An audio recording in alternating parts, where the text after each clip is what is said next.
Le Père Noël est enfin revenu. Mais quelque chose a changé. Ses amis Lila, Sam et Youssef le sentent bien. La magie est plus forte que jamais. Mais elle semble aussi plus fragile. Le village de Noël, qui scintille de toutes ses lumières, paraît soudain menacé. Les sapins brillent, les bonshommes de neige clignent des yeux comme s'ils étaient vivants, mais une tension flotte dans l'air.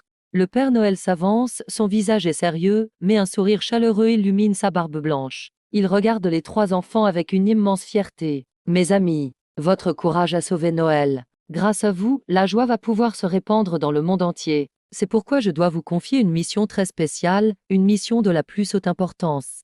À partir d'aujourd'hui, vous êtes les gardiens de Noël. Lila, Sam et Youssef écarquillent les yeux, leur cœur battant la chamade. Les gardiens de Noël, eux, c'est encore plus incroyable que tout ce qu'ils avaient imaginé. Le Père Noël leur fait signe de le suivre. Ils entrent dans une partie du château qu'ils n'avaient jamais vue, un immense hall secret dont le plafond est une voûte étoilée.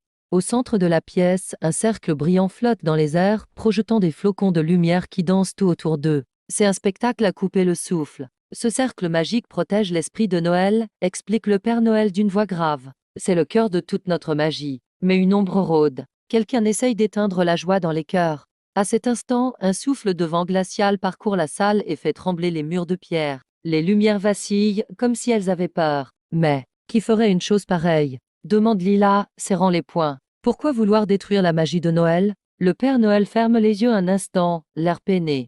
Le gel nocturne, murmure-t-il. Un esprit ancien qui déteste les sourires, les rires et les cadeaux. Il se nourrit de la tristesse. Rien qu'à la mention de son nom, les lumières du hall tremblent de plus belle. La menace est bien réelle. Le Père Noël se dirige alors vers un grand coffre en bois ancien, gravé de runes scintillantes. Il l'ouvre, révélant un trésor étincelant. À l'intérieur, 3 objets magiques reposent sur un coussin de velours rouge. Il y a une étoile brillante qui émet une lueur douce et chaude comme un câlin. À côté, un sucre d'orge lumineux qui projette des arcs-en-ciel chatoyants sur les murs. Et enfin, un bonnet de Noël rouge scintillant, brodé de fils d'or, qui semble murmurer des secrets. Wow, c'est pour nous? S'émerveille Sam, les yeux brillants. Oui, répond le Père Noël avec un sourire. Ce sont des armes de lumière. Choisissez celle qui vous parle, celle qui vous appelle. Elle vous guidera dans votre mission. Sans hésiter, Lila tend la main vers l'étoile, qui brille encore plus fort à son contact.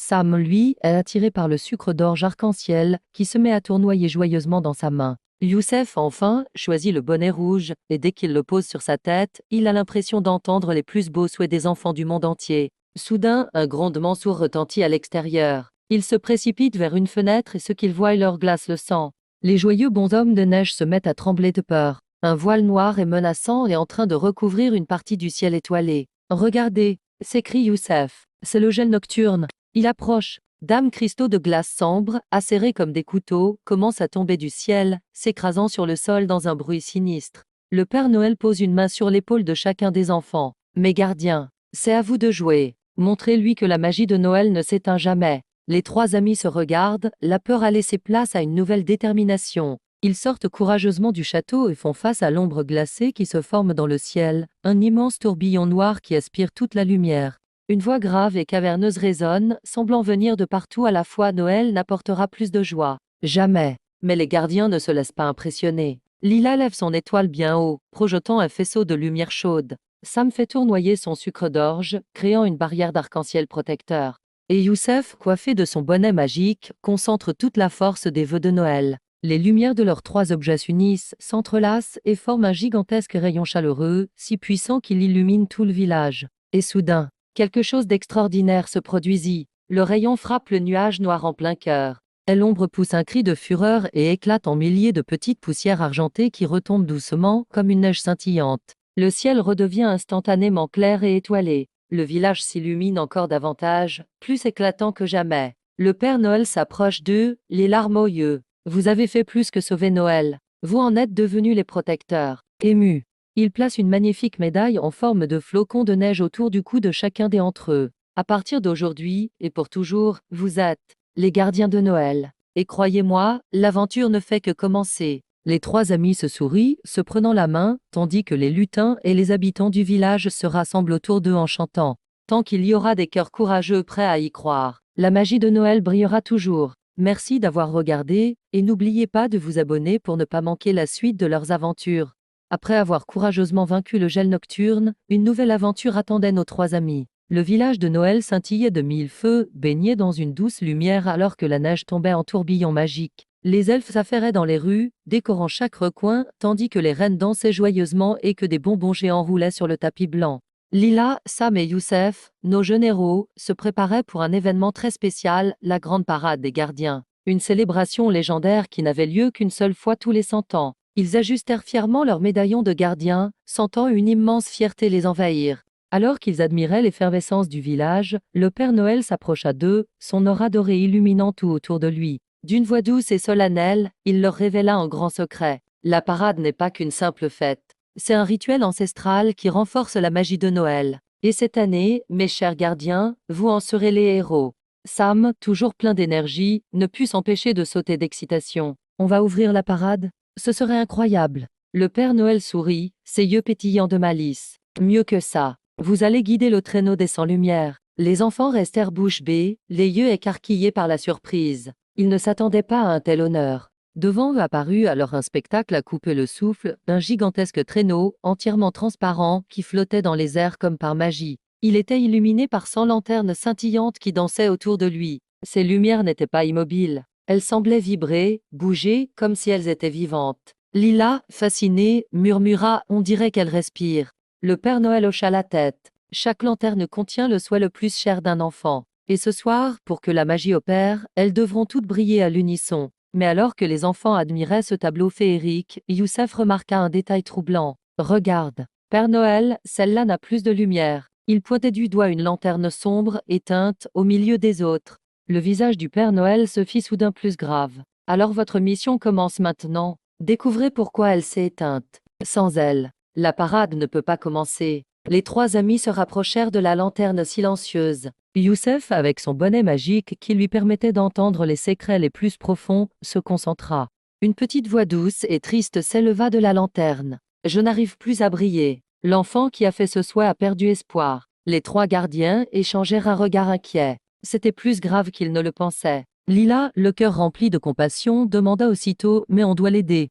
Dis-nous quel est son souhait. » La lanterne murmura, sa voix à peine audible, il voulait simplement retrouver la joie de Noël. Autour d'eux, les lumières des autres lanternes semblèrent s'atténuer, comme touchées par cette tristesse. C'était une véritable mission de gardien, mais aussi une mission de cœur.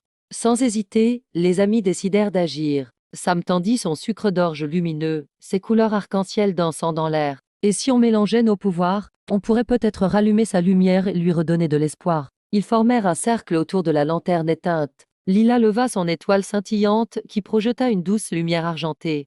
Sam fit tourner son sucre d'orge, créant une spirale de couleurs vives. Et Youssef posa délicatement sa main sur la lanterne pour écouter son cœur et la rassurer. Lentement, une petite lueur commença à naître à l'intérieur du verre. Elle grandit.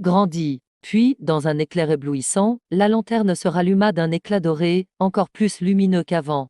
Une voix joyeuse en sortit « Je retrouve l'espoir. Merci, gardien. » Leur mission accomplie, le moment tant attendu était enfin arrivé. Le Père Noël monta à l'avant du magnifique traîneau des 100 lumières, suivi de près par Lila, Sam et Youssef. Les 100 lanternes brillaient désormais à l'unisson, projetant une lumière spectaculaire. « C'est le moment !» s'exclama le Père Noël. « Mes gardiens, laissez la magie illuminer le monde !» Le traîneau s'éleva majestueusement et fonça dans le ciel étoilé, laissant derrière lui une traînée d'étincelles multicolores. En bas, dans le village, les elfes, les reines et tous les habitants de Noël levèrent les yeux et acclamèrent leur héros « Vive les gardiens des Noël !»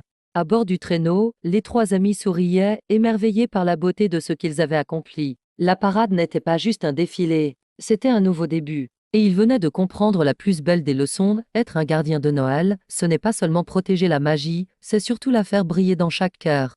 La grande parade venait à peine de se terminer. Les trois amis, Lila, Sam et Youssef, descendaient fièrement du traîneau du Père Noël sous les applaudissements de la foule. Mais juste à ce moment-là, un vent glacial a balayé le village. Les lanternes se sont mises à danser frénétiquement et le ciel a pris une étrange teinte violette.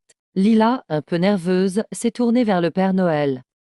Père Noël, c'est normal, ça ?» L'air inquiet, il a répondu « Non. Ça veut dire que quelqu'un a réveillé les flocons fous. » Sam a écarquillé les yeux. « C'est quoi des flocons fous? Ils sont mignons. » À cet instant précis, une pluie de petits flocons a commencé à tomber. Chacun avait un minuscule visage espiègle. L'un d'eux s'est accroché à l'oreille de Sam et lui a tiré doucement en chuchotant Ada. On est de retour. Sam a sursauté, surpris. Soudain, le village a été envahi par un chaos glacial et farceur. Les sapins se sont mis à danser tout seuls, les guirlandes lumineuses se sont enroulées autour des elfes et les cadeaux ont commencé à glisser partout comme s'ils étaient sur une patinoire géante. Le plus drôle, c'est que les bonhommes de neige ont commencé à chanter, mais terriblement faux.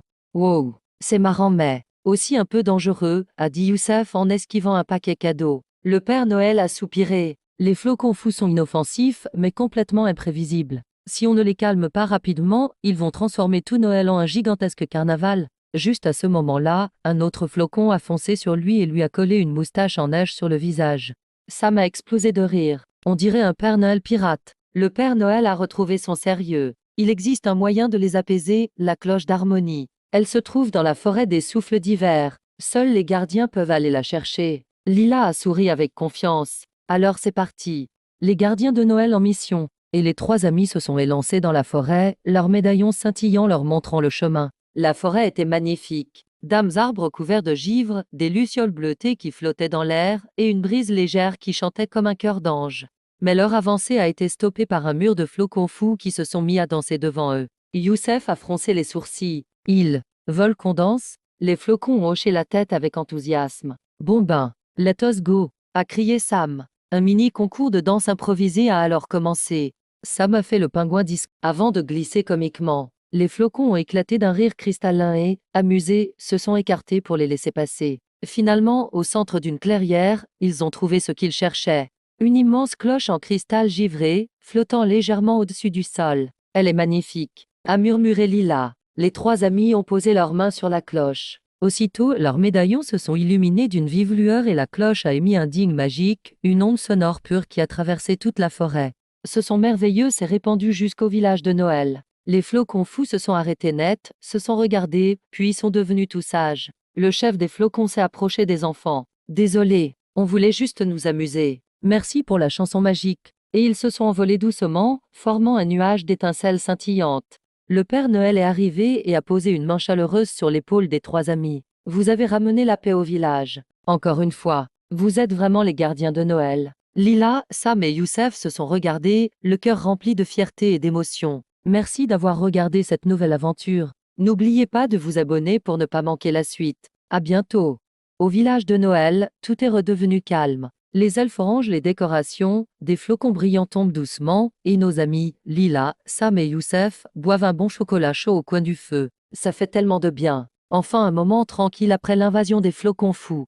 Mais soudain, les cloches du village se mettent à sonner toutes seules. Ding, ding, ding. Les lumières se mettent à vaciller. Le Père Noël surgit, l'air très grave. Il annonce d'une voix solennelle: Gardien, un dernier souhait n'a pas été accompli cette année. Et s'il n'est pas exaucé avant minuit, la magie de Noël pourrait s'affaiblir. Sam, surpris, manque d'avaler sa guimauve de travers. Le Père Noël ouvre alors un vieux livre doré, le grand livre des souhaits. Il tourne les pages avec précaution, jusqu'à s'arrêter sur une page complètement vide. Youssef demande, perplexe, pourquoi il n'y a rien d'écrit. Le Père Noël soupire. C'est tout le problème. C'est un souhait si triste que l'enfant n'a pas eu la force de terminer sa phrase.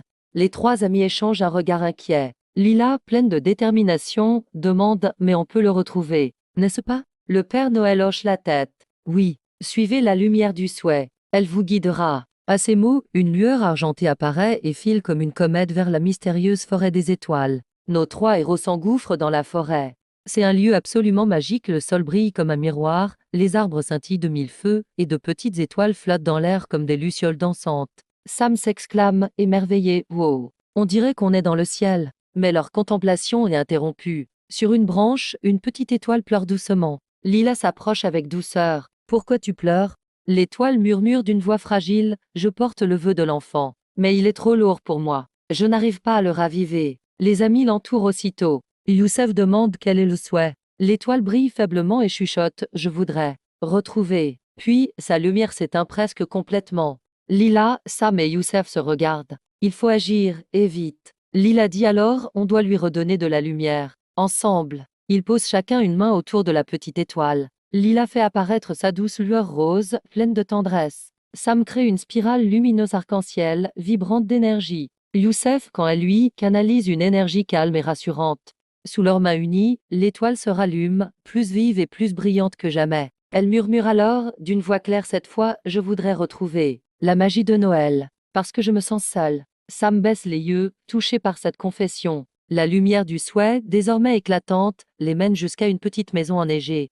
À la fenêtre, un enfant est assis, le regard triste, perdu dans le ciel étoilé. Les amis s'approchent sans un bruit. Lila toque doucement à la porte. L'enfant ouvre, surpris de les voir. « On a un message pour toi, » dit Lila avec un sourire réconfortant. L'étoile magique apparaît devant lui, brillante et douce. Elle lui murmure « La magie de Noël ne t'a jamais quitté. Elle attendait juste que tu la laisses entrer. » Un sourire illumine enfin le visage de l'enfant, ses yeux se remplissent d'étoiles. Une chaleur douce se répand tout autour de lui, et comme par enchantement, les décorations de sa maison s'allument toutes seules. Ding! Les 12 coups de minuit résonnent. Une vague de lumière traverse le ciel. Le village de Noël s'illumine comme jamais auparavant. Même le traîneau du Père Noël brille de mille feux. Le Père Noël rejoint les amis, visiblement ému. « Vous avez accompli le dernier vœu de minuit. Grâce à vous, la magie de Noël continuera de briller dans le monde entier. » Lila, Sam et Youssef sourient, fiers, émus, un peu fatigués, mais tellement heureux. Et ainsi, les gardiens de Noël accomplirent leur plus grande mission, redonner espoir à un cœur qui en avait besoin. La magie de Noël était sauvée. Après une journée si mouvementée, tout le monde était épuisé. Sam, Lila et Youssef rentrèrent enfin se reposer, le cœur encore rempli des émotions de leurs récentes aventures. Le village de Noël était calme, blotti sous une douce couverture de neige. Mais alors que leurs yeux se fermaient, une lumière dorée fendit le ciel nocturne, filant comme une comète.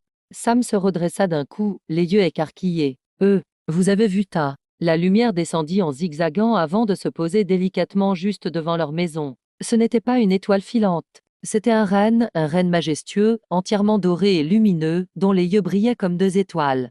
Les 3 amis se précipitèrent dehors, bouche bée. Le renne d'or inclina sa tête noblement. « Gardien, je vous cherchais. Le Père Noël a disparu. » Lila laissa échapper un petit cri. « Disparu? Mais comment ?» Le renne s'inclina de nouveau. « Je suis Orion, le renne d'or. Je protège les secrets du pôle Nord. Et cette nuit, une ancienne magie s'est réveillée. Une magie que seul le Père Noël connaissait. » Youssef s'avança prudemment, le cœur battant. « On doit le retrouver. Dis-nous ce qu'il s'est passé. » Orion frappa le sol de son sabot doré. Aussitôt, une vision apparut dans l'air, comme un film magique projeté sur la nuit. Dans cette vision, ils virent le Père Noël entrer dans une salle immense. Au centre flottait un grand cristal bleu scintillant, le cristal du temps. Chaque année, expliqua Orion, le cristal permet de maintenir l'équilibre entre le passé, le présent et le futur de Noël. Mais cette fois, quelque chose l'a perturbé. Sous leurs yeux, le cristal se mit à trembler violemment. Une fissure apparut, puis une lumière aveuglante engloutit la salle et aspira le Père Noël à l'intérieur. Samalta, il est coincé dans le temps. Orion hocha la tête tristement. Le renne se dressa alors de toute sa hauteur, et de magnifiques ailes dorées se déployèrent de son dos. La seule façon de sauver le Père Noël est d'ouvrir la porte du temps. Et seuls les véritables gardiens de Noël peuvent le faire. À ces mots, les médaillons des amis se mirent à briller intensément, rose pour Lila, arc-en-ciel pour Sam et argenté pour Youssef. Sans une once d'hésitation, Lila déclara « On accepte la mission. Montre-nous le chemin. » Orion bondit dans les airs, laissant derrière lui une traînée d'or étincelante. Les amis s'accrochèrent fermement à sa crinière brillante. Le voyage fut instantané. En une seconde, ils traversèrent le ciel, puis les étoiles, avant de plonger dans un tunnel de lumière tournoyante. « C'est comme un manège intergalactique », hurla Sam, un mélange de peur et de joie dans la voix. Ils atterrirent en douceur dans un lieu étrange et silencieux. Un désert de neige sans fin, sans couleur, où seule une immense porte de glace flottait au milieu de nulle part. « Voici la porte du temps », annonça Orion. « Mais, elle est verrouillée. Elle n'obéit qu'à ceux qui ont un cœur sincère et courageux. » Les 3 amis s'approchèrent et posèrent chacun une main sur la porte glacée. La glace devint aussitôt lumineuse, et des symboles apparurent, une étoile pour Lila, un sucre d'orge tournant pour Sam et un flocon argenté pour Youssef. Une voix douce murmura depuis la porte, « Pour libérer le Père Noël. Dites ce que Noël signifie pour vous. » Lila prit une profonde inspiration. « Pour moi, Noël, c'est la lumière qu'on partage avec ceux qu'on aime. » La porte brilla plus fort. Sam enchaîna, « Pour moi, c'est rire ensemble. Même quand tout semble difficile. » La porte s'entr'ouvrit légèrement. Enfin, Youssef posa sa main sur son cœur. « Pour moi, Noël, c'est prendre soin des autres et aider ceux qui en ont besoin. » Un craquement sonore retentit. La porte s'ouvrit entièrement dans une explosion de lumière blanche. « Vous avez réussi, » dit Orion, plein de fierté. « Maintenant, allons sauver le Père Noël. » Sans hésiter, les trois amis franchirent le seuil, prêts à affronter l'inconnu. En franchissant la porte du temps, Lila, Sam et Youssef furent éblouis par une lumière intense avant d'être plongés dans un silence absolu. Ils se trouvaient désormais dans un long couloir, entouré de murs immenses faits d'horloges figées, de sable gelé et de miroirs sans fin. Sam chuchota, sa voix à peine audible, « On est. Où exactement ?» Orion, le reine d'or, répondit d'une voix grave dans le labyrinthe du temps. Chaque pas peut vous projeter dans un souvenir, un futur possible ou un moment oublié. Restez proche de moi. Une douce brume dorée se leva alors du sol, traçant un chemin sinueux devant eux. Ils suivirent la brume et arrivèrent devant une horloge géante dont l'aiguille reculait lentement. Tic-tac, tic-tac. Soudain, le décor se transforma. Ils se retrouvèrent dans le village de Noël, mais des années auparavant. Un jeune Père Noël, encore enfant, tentait de fabriquer son tout premier jouet. Il soupirait, découragé. Lila, émue, s'exclama « Oh, c'est lui quand il était petit ». Le garçon semblait sur le point d'abandonner. « Je n'y arriverai jamais », murmura-t-il. Lila s'approcha doucement et lui dit avec une grande tendresse « Bien sûr que tu y arriveras. Tu vas même changer le monde ». Le jeune Père Noël la regarda, un sourire timide se dessinant sur son visage. À cet instant, la scène s'effaça et une porte s'ouvrit devant eux. « Vous avez réussi le test du passé », déclara Orion. La salle suivante était sombre et glaciale. Au centre reposait une boule de cristal brisée. Lorsqu'ils s'approchèrent, la salle s'illumina, révélant une vision inquiétante, un village de Noël désert, un traîneau sans magie et un silence pesant. Youssef demanda, la voix tremblante, « C'est ce qui arrivera si on ne sauve pas le Père Noël ?» Orion répondit, « Un futur possible, mais pas inévitable. À vous de montrer que l'espoir triomphe toujours. » Sam s'avança et posa sa main sur la boule de cristal brisée. « La magie existe tant qu'on y croit. Alors, on y croit encore. » Une lumière arc-en-ciel jaillit de sa main, se répandant dans toute la pièce. La vision sombre se dissipa, remplacée par une lueur chaleureuse. Une nouvelle porte s'ouvrit, les menant dans un désert de neige silencieux. Au milieu se tenait une silhouette brillante et familière, mais figée comme une statue de glace. « Père Noël ?» s'écria Lila. Orion secoua la tête. Ceci n'est pas lui, mais un souvenir oublié. Le moment où il a failli abandonner. Le sol se mit à trembler et des démons d'ombre, en forme de glaçons acérés, surgirent de la neige. Une voix sombre résonna, « Le temps se refermera. Vous n'êtes pas digne. » Mais Lila serra fort son médaillon. « On ne reculera pas. On n'abandonne jamais. » Les trois amis unirent alors leurs médaillons. Une lumière rose, un éclat arc-en-ciel et une lueur argentée fusionnèrent en une puissante vague magique qui pulvérisa les ombres. Le souvenir du Père Noël figé fondit comme de la glace au soleil, et la dernière porte du labyrinthe s'ouvrit en grand. Ils pénétrèrent dans une immense salle circulaire. Au centre, flottant dans les airs, se trouvait le cristal du temps, parcouru de profondes fissures. À l'intérieur, prisonnière d'un tourbillon bleu, ils virent enfin la silhouette du Père Noël. « Nous y sommes », annonça Orion. « C'est là qu'il est retenu. Mais pour le libérer, vous devrez réparer le cristal. » Sam déglutit. « Comment on fait ça ?» Le reine d'or leva la tête, ses yeux brillants de sagesse. « Avec ce que vous avez déjà en vous, votre courage, votre amitié et votre magie. » Déterminés, Lila, Sam et Youssef s'avancèrent ensemble, prêts à affronter leur ultime épreuve.